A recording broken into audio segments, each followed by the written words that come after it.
uuele loodavale Põlva koolile on välja valitud uus direktor. Kes on uus direktor? Tõsi ta on, et konkursikomisjon lõpetas esmaspäeval kõikide kandidaatide läbikaalumise ja vaagimise ja jõudis otsusele, et Põlva kooli direktorina jätkab praegune Põlva ühisgümnaasiumi direktor. Ja tegemist ei ole siiski mitte päris jätkamisega, sest nagu juba mainitud oli, Põlva kool on täiesti uus kool, mis siis peaks liitma 1. juulil nii praeguse mammaste kooli, praeguse põhikooli kui ka praeguse ühisgümnaasiumi põhikooli osa. Ehk siis 3 olemasolevast põhikooli haridust andvast koolist peaks saama üks kool, üks asutus ja seda asutust hakkab juhtima praegune Põlva ühisgümnaasiumi direktor Koit Nook. Kui palju kandidaate oli? Kandidaate me küll lootsime, et tuleb rohkem, aga siiski 1/4 ehk siis 4 kandidaati, kelle hulgast tuli valida ja 2 kandidaati on kohapealsed inimesed, keda komisjoni liikmed vähemal või suuremal määral tundsid.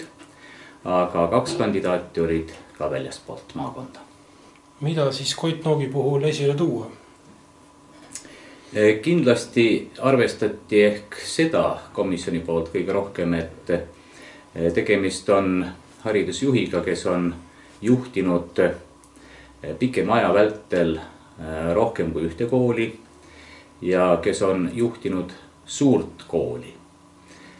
Põlva kooli puhul on oluline ka see, et koolijuhil oleks oma selge visioon ja koolijuhil oleks piisavalt tasakaalukust, head närvi, sest mitme kooli ühendamine kindlasti ei ole kerge, aga Koit Noogil on seda närvi olemas ja Koit Nook oli ka üks nendest, kes tegelikult on aegade jooksul menetlenud Põlva valla hariduselu ja koostanud erinevaid visioone, olnud Põlva valla haridusmaastiku ja haridusarengukava väljatöötamisel.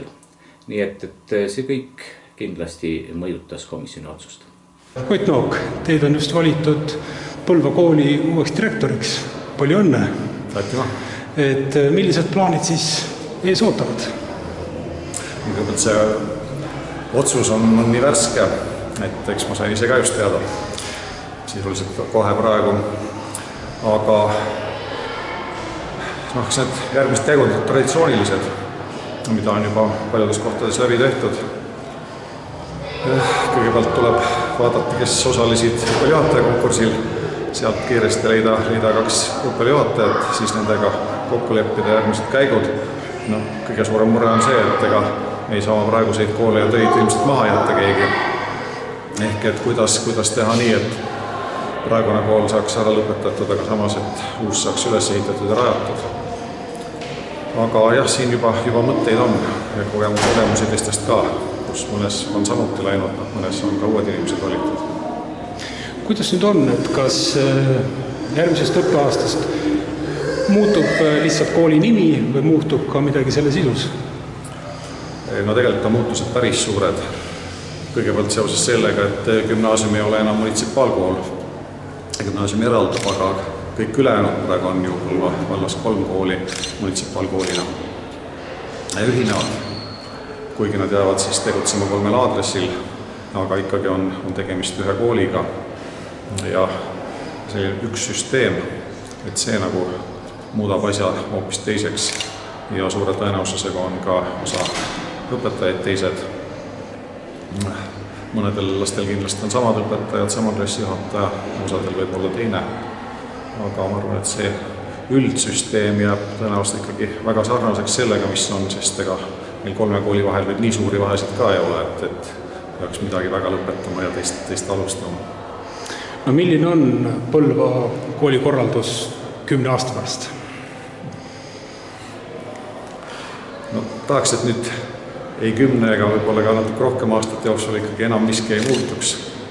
See on tegelikult ju ühe õpilase kooli aeg ja natuke vähemgi. Et see, mis nüüd on nii pikalt vaieldud, nii kaua välja töötatud ja lõpuks siis tundub, et nüüd valmis, et siis midagi sellist jääks. Ise küsimus on, kas see kool 10 aasta pärast töötab 2 või 3 aadressil. Et siin võib-olla seoses õpilaste arvu vähenemisega ja mine tea siis, kuidas vanemad ja kuidas koolipidajad otsustab. Et võib-olla selles osas on muutus, aga see, et on põhikool ja ta on 2 aadressil ja ta on üles ehitatud siis kooli astmeti, ma arvan, et seda nüüd muutma küll ei kiirustata enam.